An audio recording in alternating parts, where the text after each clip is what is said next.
Once again, welcome to my kitchen mga cooking ina or cooking mothers. In this video, I'm going to share a recipe that our children will love. The dish called chicken lollipop with cheese. Before we start, if you want to see more recipe from me, please like and subscribe to my channel Cooking Ina. The ingredients we need in this recipe are chicken, drumstick chicken, like this. They call drumstick in this. And egg, breadcrumbs, cornstarch, grated cheese, garlic powder, salt, and ground white pepper. The first thing we're going to do is our chicken. We do like this. Look, we cut in here, in this side, in this portion of the legs. We cut it. We cut that one, and then we cut little bit, and then we need to torn the meat of the chicken from the bones. We do like this. We make it sure that the skin of our chicken will go inside of the meat when we torn it. We do like this. And see, we just push the meat of the chicken to separate from the bones, like this. So it's like this, our chicken. After that, we cut this one so that it's look good when we fry. Do like that. And then if you see the bones, if there is a bones, you can take away that one also. See, it's just quick like that.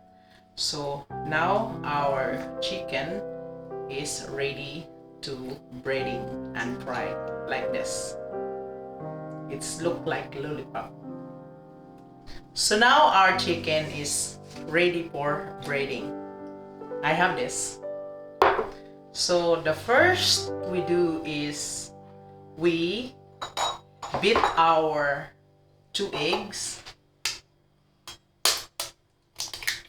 We do like this.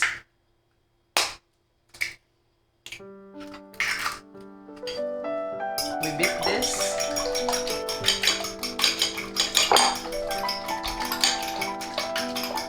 Then we put a salt in our chicken, like this. And then we mix well that all the chicken have a salt. It's like we're marinating the meat of our chicken. You can estimate how much salt you need, how many kilos of chicken you're going to make for your lollipop, chicken lollipop. And then I'm going to put the garlic powder so that it's more tasty, our chicken lollipop. And then we mix again.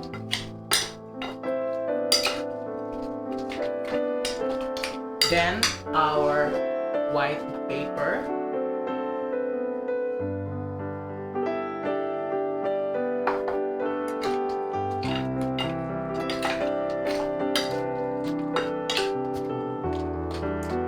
Like this.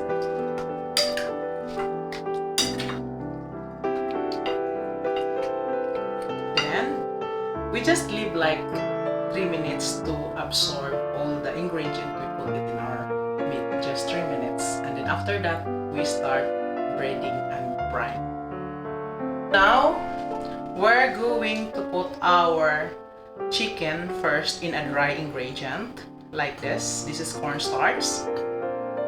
Then we dip it in our beaten egg like this.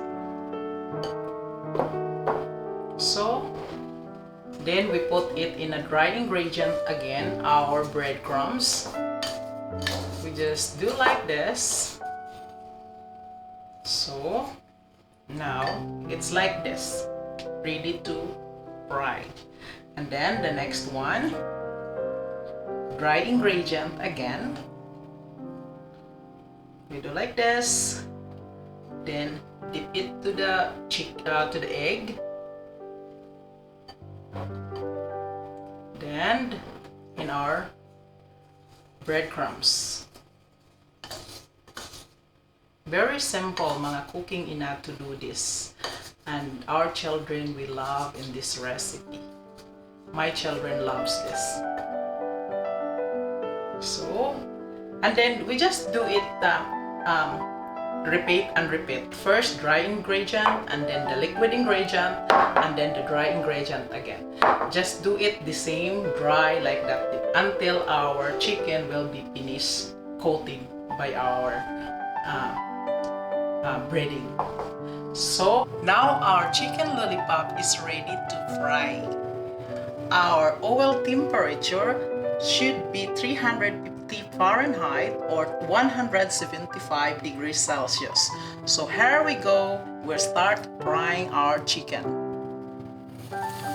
So we fry like this. You see that? So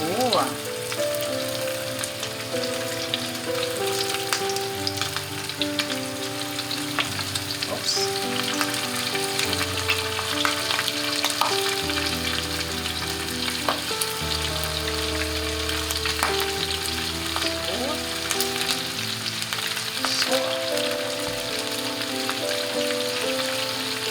Then we put first our timer for 10 minutes. 10 minutes first, and then we pour our chicken.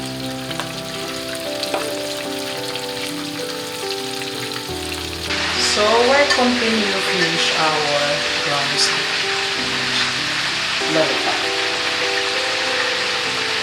So,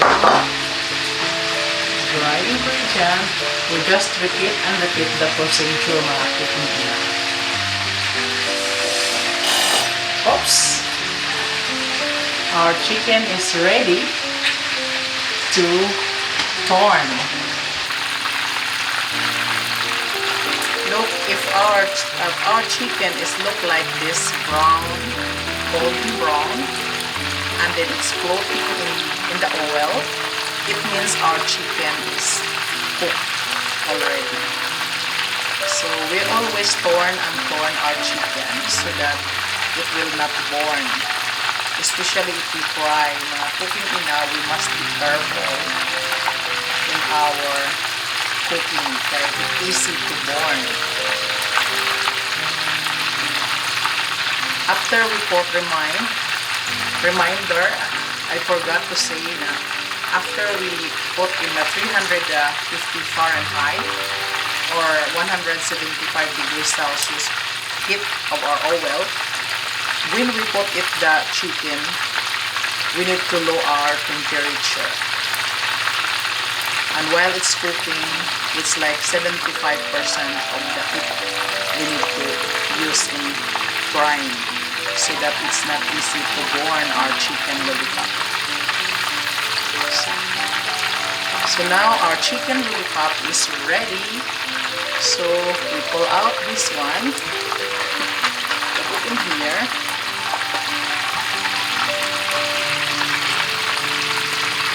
See, it's look beautiful.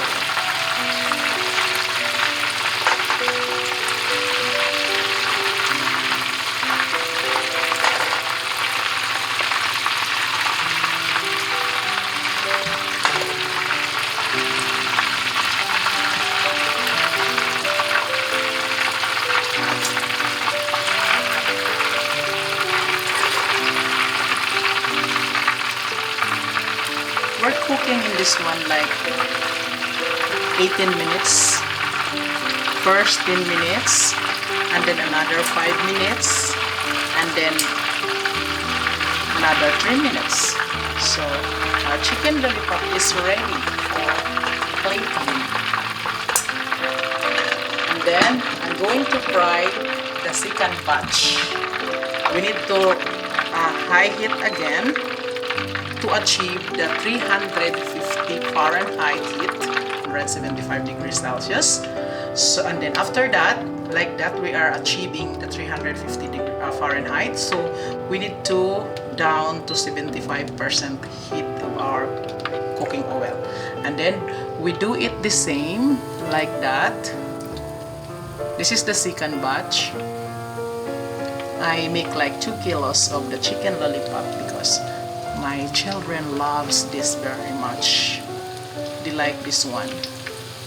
Especially my bunso, he loves it.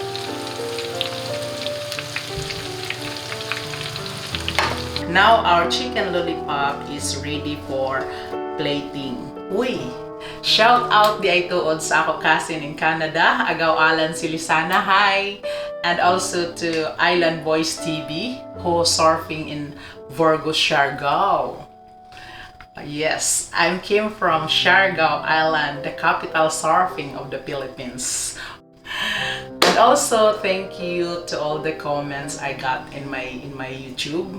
It's inspiring me, all of you. Thank you for that. And now let's continue our plating. So here our lollipop. You know mga cooking ina, we do like this in our chicken lollipop. Sometimes we need to be creative too, mga cooking ina, so that our food, when we present to our table, it's not only tasty, it's also lucky yummy. Just simple like this. So it's crunchy, our chicken lollipop.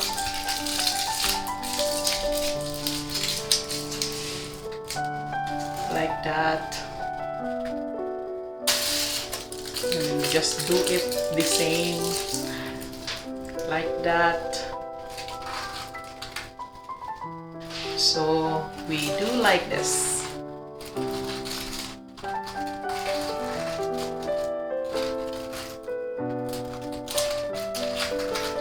No, diba? If we have a party at home, this one for the kids party is salt.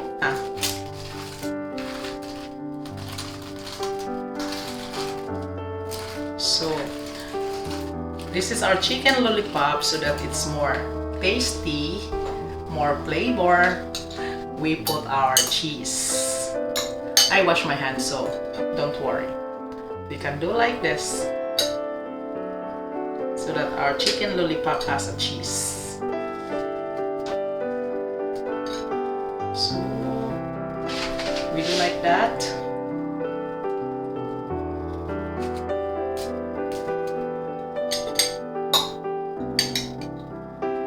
So it's look beautiful.